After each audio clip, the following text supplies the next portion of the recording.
Asher, the Indoor Kids Podcast, and... I'm Candace Bailey! You might know me from Attack of the Show! Yeah! Oh, we're so happy to have you here! Oh, thank you! We've been looking forward to it. You know what? Since I was a little kid in Pakistan, I was like, someday I'll host Attack of the Show.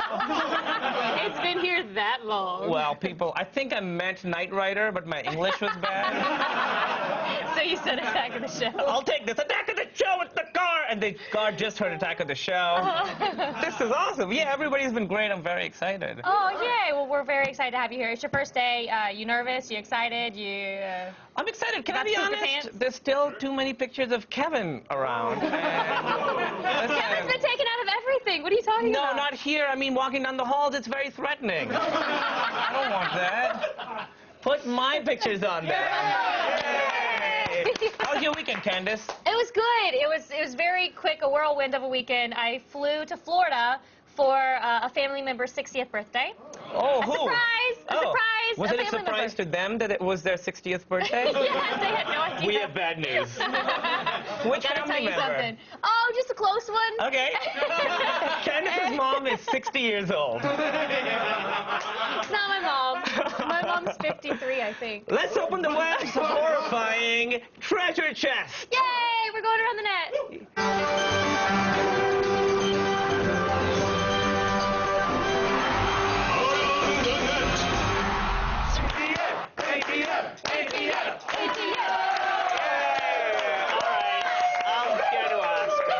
What have you found? Oh, today I found a condom. What are you talking You have no idea. No idea. Johnny, watch out for that car. Mythbuster.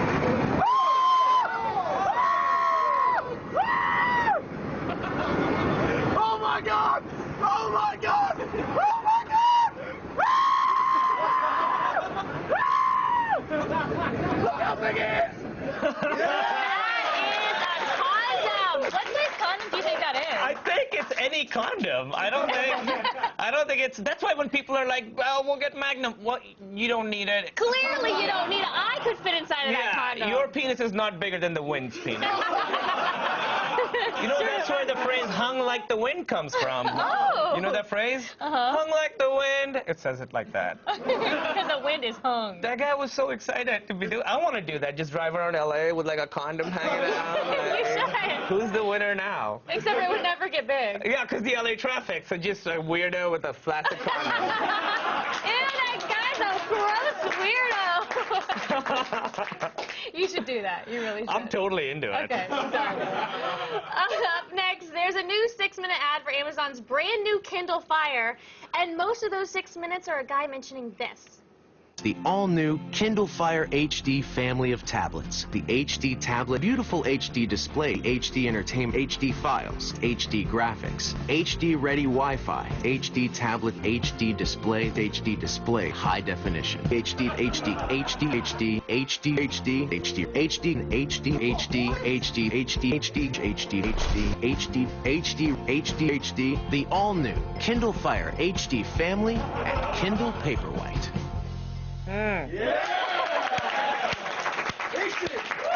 I got a couple cues, Candace. What? Is it an HD? That's a good question. I Not don't clear, know. or is I it wonder if LD? it's- Do they say? I think HD. Do this? I don't know. I don't even know. 31 times it says it. 31 It times. goes on way longer than you think it would. It just keeps going, and then I love when they say high definition. Like, oh, that's what like you're that's a talking big about. change. Thank you. You know what? I'm gonna wait and see what the screen looks like. Yeah, I'm absolutely. not on board. You know what? I think we actually need some help on this one.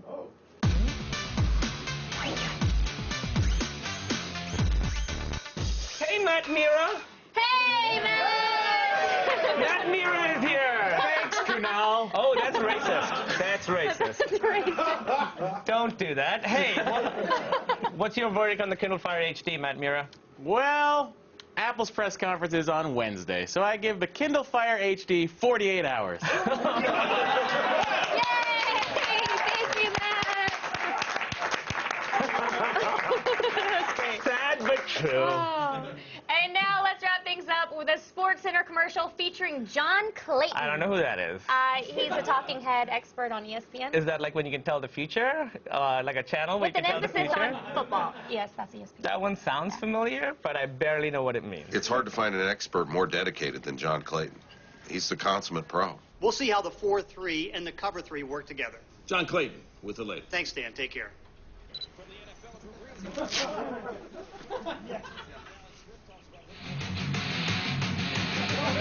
Whenever we need a brilliant insight, he's available at the drop of a hat. Hey, Mom! I'm done with my segment! It's always funny when you see an old guy yelling at his mom. Yeah, from he's home. awesome. I still don't know who he is, but he's living to the max, and I respect that. Actually, Camille, everyone on Attack of the Show does the same thing.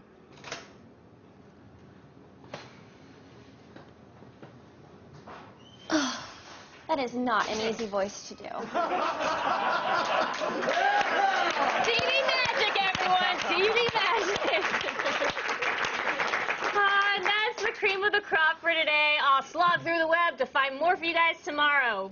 Hey, Camille, remember when you cried a bunch in 1997? Listen, high school was hard for everyone. My body was doing things I wasn't ready for, so... Let's just see what James Cameron's done to break the tearjerker Titanic to Blu-ray.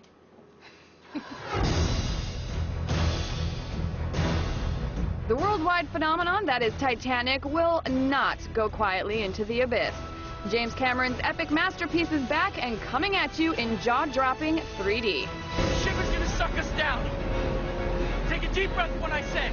Titanic made billions of dollars, had 11 Oscars. I saw it at least 8 times in a row in college. What is it about the story that you think appeals to people the world over? There's something about it that I think acts as a metaphor for people when they think about love and relationships and what life means. I'm flying! Jack! Nobody gets off this planet alive. The question is, what are you going to do with your time? How are you going to make it count? Are you going to just fritter it away, playing video games, sitting on the couch, drinking beer? Or are you going to get out and do something? That doesn't sound too bad, though. I mean, that kind of sounds It's a like choice. my MO. It's a choice. Okay? So why Titanic in 3D? Because when one thinks 3D nowadays, they think if something doesn't blow up in your face, it's not happening. Well, 3D does different things. It's not all about things flying out of the screen. And in fact, most people sort of think of that as a kind of a gimmicky approach to 3D. The main reason is to give the audience a sense of reality. And that's what 3D does with that extra dimension of depth. It makes it feel like what you're watching is really happening. Rose! So can you give a quick rundown of the process of converting from 2D to 3D? You've got a 2D picture, and you have no information, no secondary information of where things were relative to other things. So the first step is artists go in and they outline every object, which could be, let's say, the actor's head, down to every hair. They got to blow it way up. They got to go in at a pixel level. And you can imagine if you've got a crowd scene with 1,000 people in it, it's a lot of work. Then what you have to do is assign the relative depths to everything. Oh, God! Hold on! It's not an automated process. There's no software that can do it for you. It's the wetware. At Stereo D, who did the bulk of the work on Titanic, they had over 300 artists working in excess of a year. Everybody goes on action. Can you go into the way that it sank and the physics that were involved translated into the movie? We were pretty close in terms of the way the ship breaks. We missed exactly where it breaks by about 30 feet. But we know that now. We didn't, and it wasn't known then. A lot of the conclusions about how it actually broke up and sank had never been done at the kind of detail that you'd need to visualize it for a major movie. The 3D was a way to give a lot of extra value to the viewing experience without changing anything artistically. I wasn't changing the cut, I wasn't adding scenes, I wasn't changing the visual effects, even though I could have easily, but I looked at it and I thought, wow, we could do so much better now. But then where does that just unravels the whole thing. Just saying, Star Wars. Just saying. Oh, God, I got a little Just Star saying. Wars stuck in my throat. I'm sorry. Nothing puts you at the heart of this tragedy like Titanic 3D. Relive Jack's death one more time and see for yourself that there was plenty of room on that raft. Thank you, Like you, James Cameron, you have more money than the ocean. Although I didn't know the ocean had money. And now it's time for some important news. Let's talk government spending. Whoa, attacking the show, my dream came true. The FBI is dumping $1 billion into a program called Next Generation Identification Project, which unfortunately only sounds like something involving Deanna Troi. Oh, sweet, sweet Deanna Troi. Okay, I'm getting distracted. The goal of the sprawling facial recognition program is to, quote, reduce terrorist and criminal activities by improving and expanding biometric identification and criminal history information services through research, evaluation, and implementation of advanced technology. Yeah, that's not dangerous at all. Totally not Orwellian, and probably won't be bad news for a guy with a name like Kumail Nanjiani. I am terrified right now. The computer will use cameras hung everywhere and probably around your neck and compare those images to DMV pictures, mugshots, Facebook, and the 10 non-food pictures on Instagram. Oh, I ate a really great brulee. Nobody cares. Oh, sepia? Now I'm interested. If we're going to be recognized... Listen, if we're going to be recognized whether we want to or not, it's going to result in some startling revelations about people's habits. Oh, look at that pretty lady. Why was it wearing white after Labor Day? Such a faux pas. Major faux pas. I hope my mom's not watching. So the lesson here is, if you want to be recognized when you walk into an airport, listen, this is what you do. If you don't want to be recognized, I have some tips. Wear dark sunglasses. Cover up your head so they can't see your hair color. And then grow a huge beard that covers your face. That looks like my dad. I hope he's not watching. I hope he has DirecTV. Anyway. Instant anonymity and a breeze getting through any bus depot, train station, or airport. Safe travels, everyone! Oh, yeah, you'd help that guy at the airport, right? Now that the Republican and Democratic national conventions are over, America can finally focus on something it actually cares about. Football! Yay! What a ferocious sport! I love those athletes anyway. That's right, the NFL is back, and so are fantasy football leagues. Now look, I don't know what any of that means. But I'm pretty excited because this year I was asked to join a fantasy football league. My starting quarterback is Frodo Baggins. And my running back is a young Sybil Shepherd. Oh, I'd let her tackle me any day. I don't know, is that what a running back does? I don't know. Fantasy football isn't the only football on the internet, since the NFL has just struck a deal with Google Fiber, the blazing fast internet and TV service that, unfortunately, is only available in Kansas City. Yeah, it's a real bummer, you guys. I'm crying over here. But at least this is the first time Kansas City can be happy about football since Super Bowl IV. Yeah, I burned you in a way I don't understand. Google Fiber subscribers in Kansas City will now get both the NFL Network and NFL Red Zone, a channel that shows every team across the country about to score as they get inside the 20-yard line, or Red Zone. So, for example, if you watched the Kansas City game yesterday, you would have seen the Atlanta Falcons score 8 times. While the biggest Red Zone score that Kansas City had was when they found a free box of Old Spice deodorant in the locker room. After the game, they horribly lost. But don't worry, even though Kansas City is the only place you can find Google Fiber right now, if all goes according to plan, people across the country will be able to enjoy it when it finally takes off. And again, that is what they said about Google+. And winter is coming!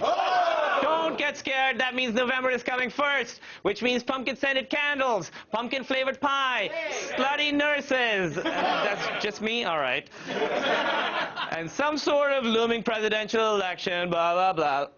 If you've been paying attention, you'll know that this particular vote is going to decide the moral and socioeconomic fate of the entire country, and, according to your relatives, be the absolute end of the world if their side loses. Yep, Americans have been feeling like everything is falling apart, and there is no place more pre-apocalyptic than Facebook, where political rants and articles litter my feed like little bloody moons signifying the end of days. And it's only going to get worse, guys.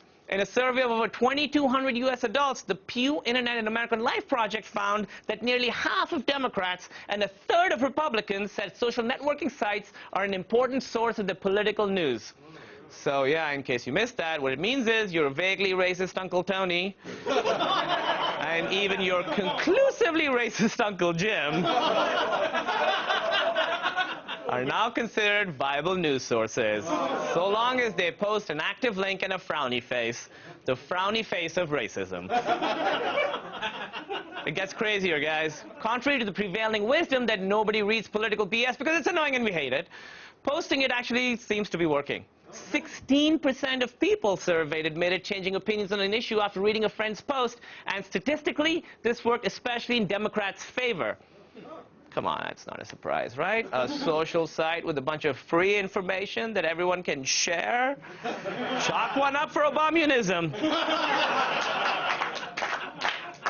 Plus, admittedly, Democratic posts have gotten incredibly sophisticated.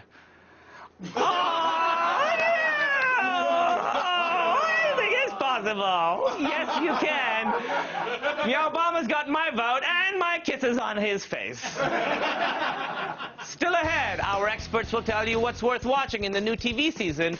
Will DC's Arrow and the Lights Out drama Revolution make the cut? Find out after the break.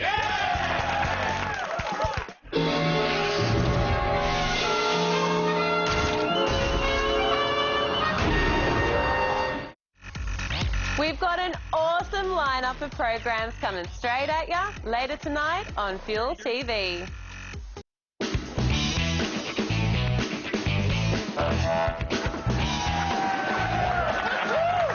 So many new fall TV shows, so little time. We'll tell you how to avoid season passing the next cop rock right now.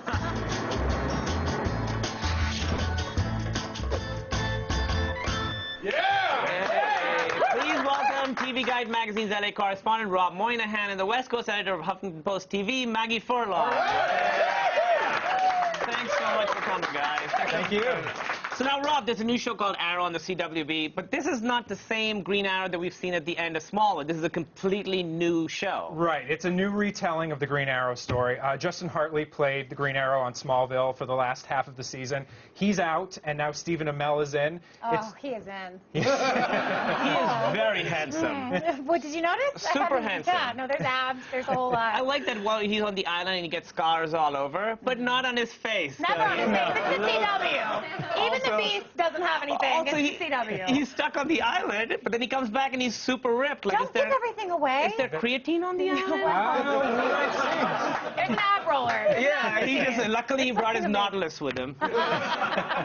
So this is a completely different Green Arrow, and it's a sort of darker, more like a Christopher Nolan's take on... Yeah, it feels kind of like Nolan's Batman. It's a little bit darker. You really are worried about this guy. He's super troubled. Like you said, he's been stuck on this island, and he comes back to kind of avenge these wrongs. And I'm totally on board. I think it's sexy, it's dark, it's mysterious, and it's got a lot of good action. It's dark, but it's not too dark, because it's still the CW, so you still have to have the beautiful people. Yeah. Oh, and they do, that guy. Well, we've discussed this before. Again, don't make me. Yeah.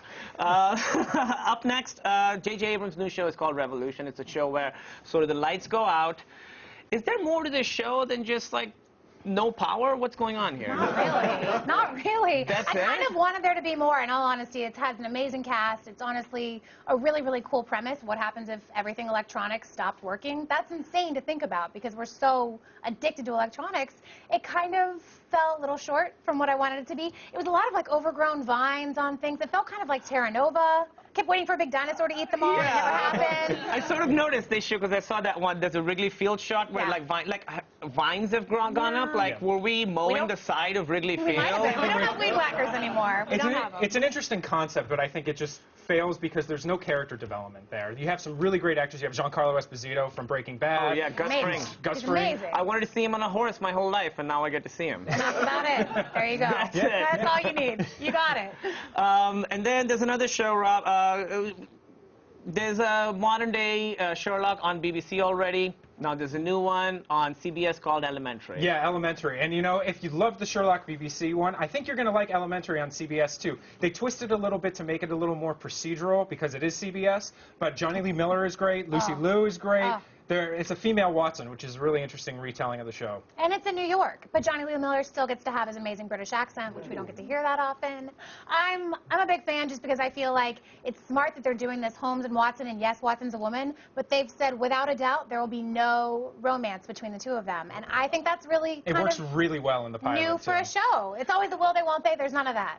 I mean, he's got tattoos and stuff, too. Lots of tattoos. You stick to the important stuff. I like you. I think it's safe to say that we've never seen a tattooed Sherlock before. No. Is that right?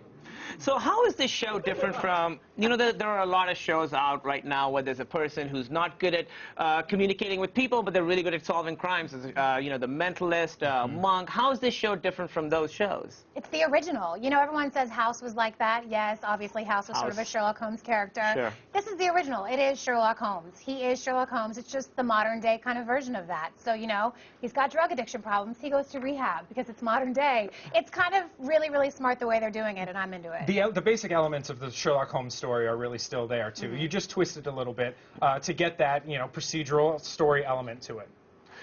Yeah, because that's a good point, because back in the day, if you had a drug addiction, you just You died. just were addicted until you died. You're not solving many crimes if you're the one that's No, dead. no. That's the show I'm going to have. It's a dead guy Right trying now. to solve murders. Who's watching? Who's watching? A dead guy solving dead murders. That's the name of it. Doesn't need a tagline. Sold. It's catchy. Sold. It's Please catchy. watch it. Do you guys have the power to buy? No? Look at us. Just lies. Just lies. Now, Maggie, ABC describes Last Resort. That's the last show I want to talk to you guys about. It's a workplace drama that revolves around a nuclear submarine. Yeah, workplace drama is kind of funny. You hear workplace anything and you immediately think of like The Office. This is not The Office. There's no guy in the back making copies. They're on a submarine. Things happen. The submarine may have to go to a deserted island. They may have to defect from the United States. It's Sean Ryan, who's amazing. He did The Shield, one of the greatest shows ever. Sure. Ever, right? Am I right? Yeah, let's Ever. go with that. But it's not quite there yet. I don't know how this is a show for 6 seasons, and I want it to be. I'm just not there yet. See, I love this show. I really love this show. It's so much more than a submarine show. Yes, the submarine is in there. It's in there, but it moves forward. I don't want to spoil anything, but the second half of the pilot really sets up some interesting dynamics with these. There are 10 main characters, 10 storylines of people on an island. We've heard this before. It's worked on another show, ABC show. Don't say it. I'm just saying. I'm a little lost when I try and think of the name of the show. Thank you. Thank you, America. Thank you. Sorry, finish. I don't want to compare that to that show directly because that was an amazing show.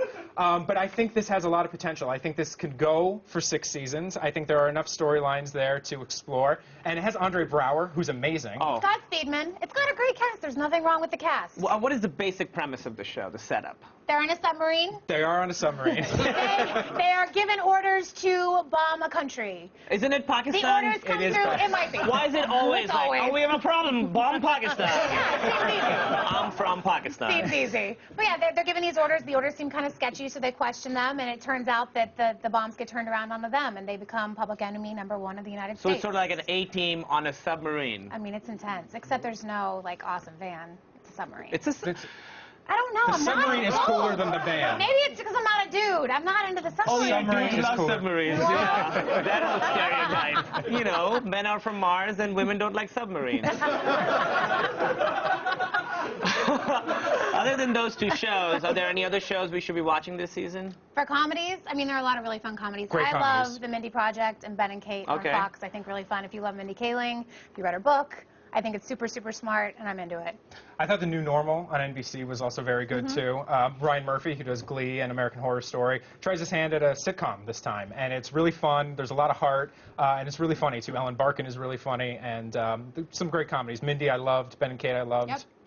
That's great. I just thought of another thing for Revolution. Why don't their shotguns work? Thank you. Why are they using muskets? Thank you. Are they Amish? Thank you. What's happening? I am off board. Thank you, Rob and Maggie, for helping us find out what to watch. Stick around. Sarah Underwood has Avatar and Star Trek News and Defeat coming up next.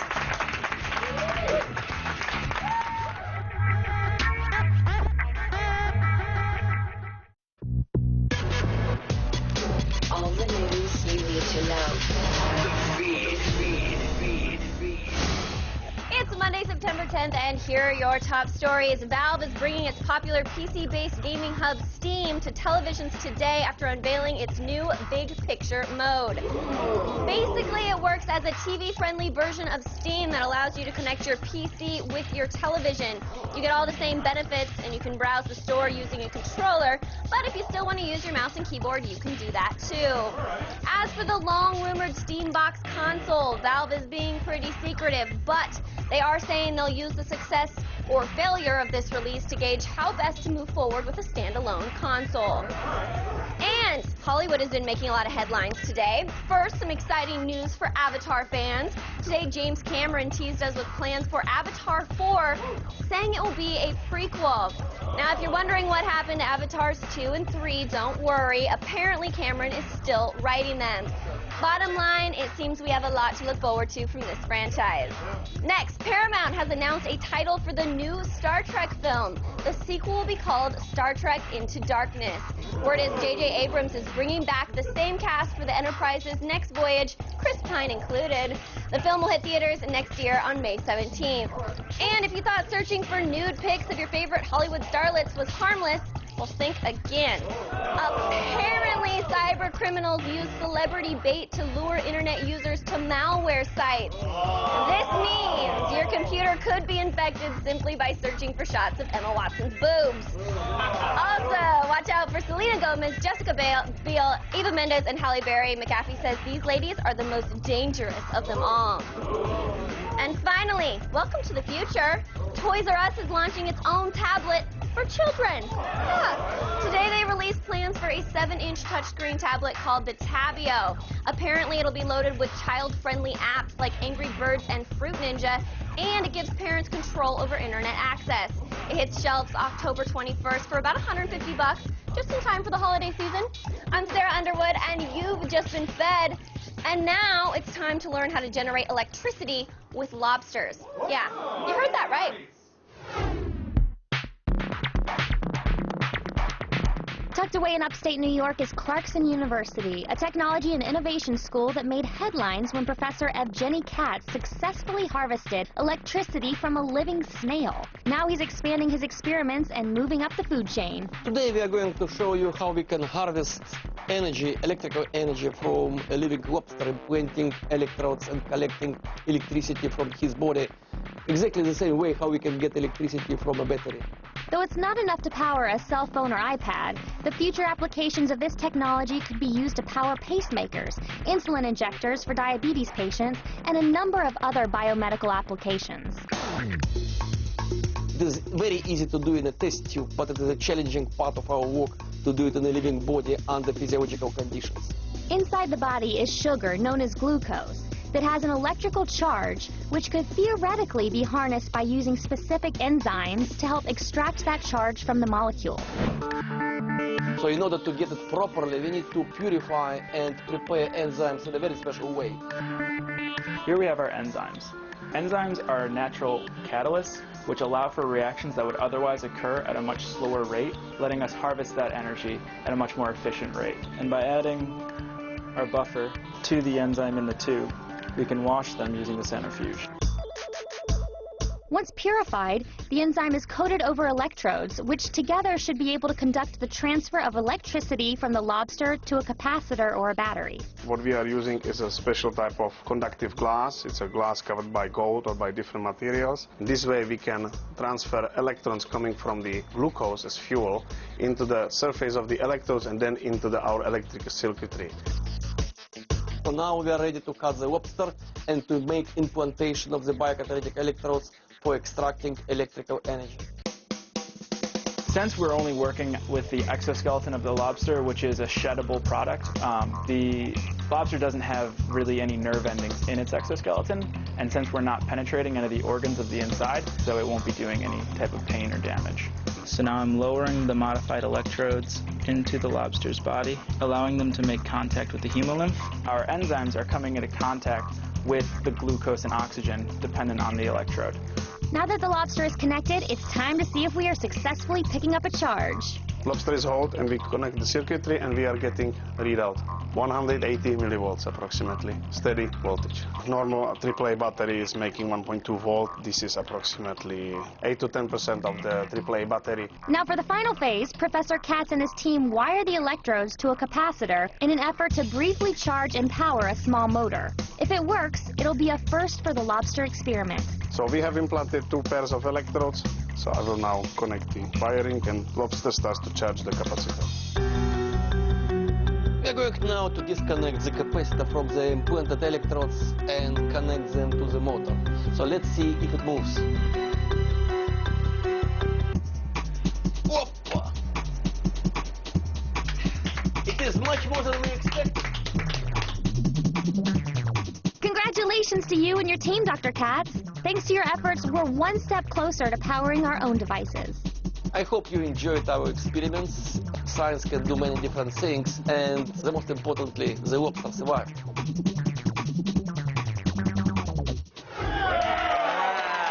Stay tuned. Rachel Lee Cook will be here live to talk about the season finale of her show, Perception.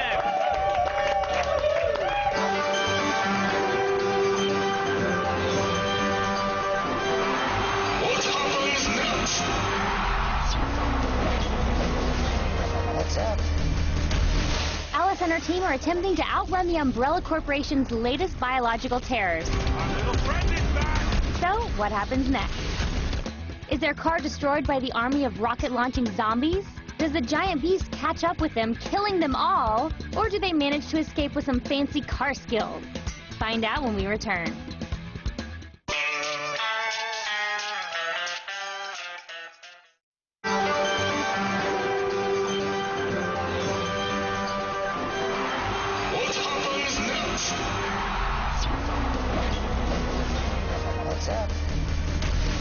Alice and her team are attempting to outrun the Umbrella Corporation's latest biological terrors.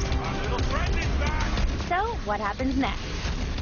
Is their car destroyed by the army of rocket-launching zombies? Does the giant beast catch up with them, killing them all? Or do they manage to escape with some fancy car skills?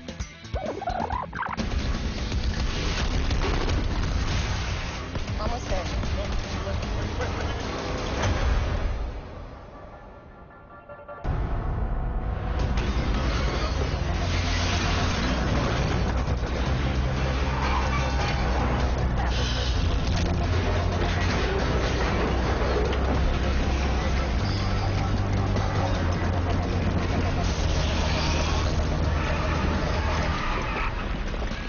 Resident Evil Retribution in theaters Friday.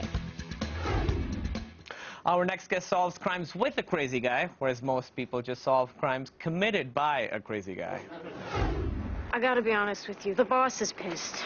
Forensics has been out here all night. I gotta send these people home. Well, I'm sorry if Wesley's murder has inconvenienced the crime lab.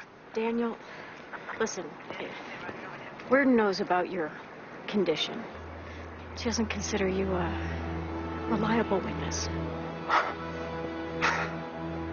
We ran the name you gave us. There's no record of a Wesley Sumter anywhere in Chicago or having ever attended CLMU. I told you he only audited my class. I don't know if he ever registered. And he wouldn't be the first person to keep his name out of a government database. Listen, you know I've got your back, and I'm gonna keep digging, even if Reardon doesn't like it. But I gotta ask you, is it possible that you saw something that didn't really happen? Welcome to the show, Rachel Lee Cook. Thank you. Oh my God. Thank you so much for coming. I am so very happy to be here. I'm thrilled. Before I even say anything, I want to say I was very excited to meet you because She's All That is. I loved that movie. I did. And there's one part where you say a swear word, where you say, "Am I a bet? Am I a bet? Am I a effing bet?" Right. Tears. Just tears. No. Oh, she's an effing bet. So sad. It worked out. Yeah, it does work out. Thanks to your goodwill floating toward the screen. They do work so hard to make you look not attractive in that movie. No, they don't. Yeah, okay, let's agree to disagree with everybody. Now, the show, Perception, is a show you're on, TNT. What is interesting about the show is that the FBI hires basically a guy who's a schizophrenic, which you would think would be a bad decision to make. Tell me about the show. That does seem like a liability when you think about it. Yeah, he's hired as a consultant that's brought on by my character, who's an FBI agent. Eric McCormick plays my former college professor, who is a really brilliant neuroscientist who specializes in, knowledge in all realms of behavior and psychology. And so I bring him in on cases where there's a real lack of physical evidence, and we need a different angle on cracking it. Do you think you would be good at law enforcement? Like, are you, like, badass with handcuffing people? Okay. That did not, it's not supposed to come out the way that it sounds. Are you, like, good I at, don't like... take that as an offer. No, it is not. Okay. What just happened? She's just an effing bet. No, Is it easy for you to pretend to be a cop? I mean, that seems hard. Like, I don't think I could do it. I think you could do it. I don't I think. like your show. She likes my watch show. it. We're on the same network, TNT. With Mark Paul Gosselaar, who's very handsome. He looks great. That's true. I'm He not gay, does. but if you see unicorn, you want to ride it. You know what I mean?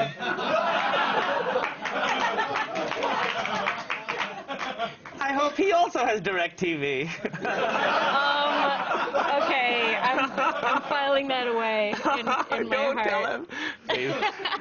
You went on a ride-along with the LAPD, right? I did go on a ride-along with the LAPD as a minor part of preparing for the role, and I gotta say it was a little disturbing. It was a little disturbing, A, that they just let me go. All you have to do, right, is identify yourself as a taxpayer and citizen of a certain, area, and they just, like, give you a badge, and you just get a badge? Well, okay, it's more of like an identifying sticker with your name on it, but I call it a badge. Call it a badge. Don't tell people it's an identifying sticker with your name on it. I'm thinking, how awesome would it be if somebody's like, they're actually arresting somebody and they're putting them in the car and they're like, wait, is that Rachel Lee Cook? Trying to look really tough in the front seat with a name tag on. That's how they know who I am. I'm wearing free name tag. But the weirdest part about it was that we are what they call pulling this guy over. And that is weird because I've heard that phrase. Well, no. These are technical police terms. They pull people over on foot. Someone's just walking, they say, we're going to pull this guy over. And it just means pull the car, like, up to where the person is, which is weird. But we pull over this guy, and the police officer just says, hey, man, what do they call you? And the guy just goes, Red. And he doesn't mean like a color. I mean, he does, but it's also his name. And so he looks him up in the system, and he searches his bag. And, he says, Red shows up. Red shows up, Red, West Hollywood. And he's on probation. He admits to being on probation. We go our separate ways. He sort of like looks at me in the car, and I'm just trying to be very cool. And then a couple blocks later, there's this overturned truck, and police and fire, trucks or whatever have gathered around. So I'm left alone in the car while my officer goes to sort of help out with the situation. And I look over kitty corner across the street, and there's Red. Just standing there, waving gaily at me across the street. Like happily. Yes. Okay, very happy. Not that I judge. No, of course not. Red can do whatever he wants. It's a big world. No, he can't. He's on probation. All right. That's exactly right. Did he recognize you think? No, I was just the girl in the police car. So now, my dad's a psychiatrist. You've been around psychiatrists for this. Yes. I'm gonna read you a couple of real phobias, and let's see if you can guess what they're phobias of, okay? Do you know the answer to these? Yeah, it's right here for me. Okay, well, I'm all right. Bibliophobia. Fear of books.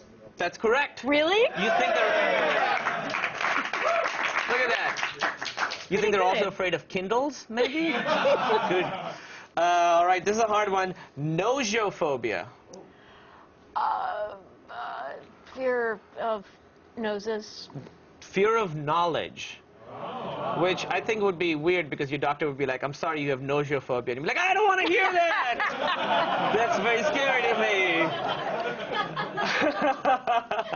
Listen, thank you so much, Rachel Lee Cook, for coming on the show. Rachel Lee Cook, Perception. Be sure to check out her movie, Broken Kingdom, October 2nd. Thank you so much. And now back to Candace. Thank you. It's time to attack this iPhone photography gear.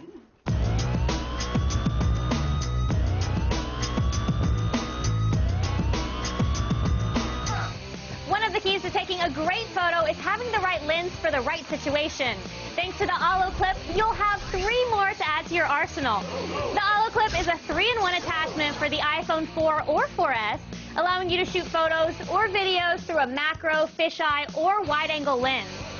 So give your Instagram photos an edge over the rest with the Allo Clip, available for $70 on alloclip.com. Now next up, if you're serious about taking photos on your iPhone, then the Glyph from Studio Neat is an instant buy. This tripod mount fits an iPhone 4 or 4S and is compatible with pretty much any tripod out there. Plus, you can also use it as a stand for watching videos or FaceTiming your friends. Designed and manufactured in America, this alternative to balancing your phone against a pop can got its start on Kickstarter, making it both patriotic and trendy. Yay! You can pick up the Glyph for $20 at StudioNeat.com. And finally, for you guerrilla filmmakers out there, there's Steadicam's rig for the iPhone, deliciously named the Smoothie. Based on the same technology as the big $60,000 rigs used in Hollywood, the Smoothie allows you to capture incredible video and still images without the shakes normally associated with handheld video. It also works with any GoPro camera. Glide wherever the scene takes you with the Smoothie, available for $150 over at Tiffin.com. Now stick around, a smashing new epic fail is on the way.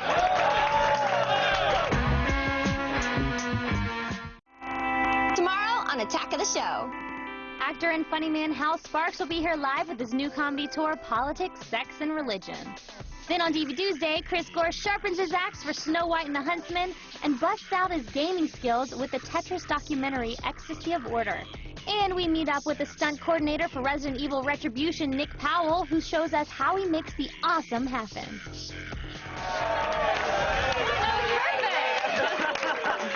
All right, this wasn't true. Give a teenager a mound of dirt, and he will try to jump it on a bike.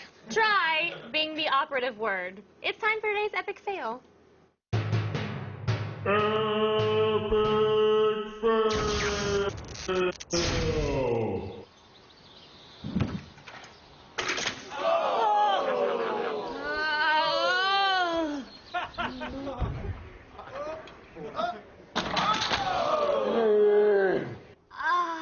It sounds like he broke every bone in his body. Just a reminder, once again, you do not have to post everything that happens to you on the internet.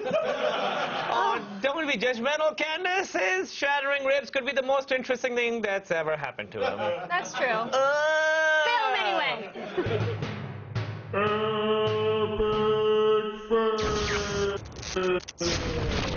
I think we should go to the Twitter wall real quick. Okay. Griff Moy, if you had to make up a name for a phobia, what would it be?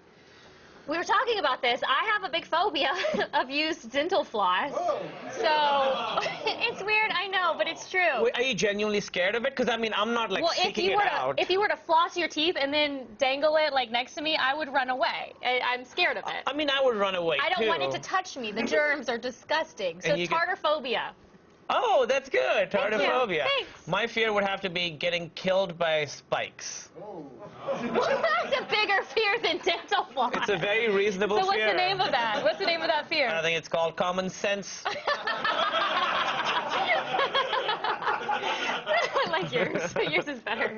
Thanks to our guests, Rachel Lee Cook, Rob Moynihan, Maggie Burley.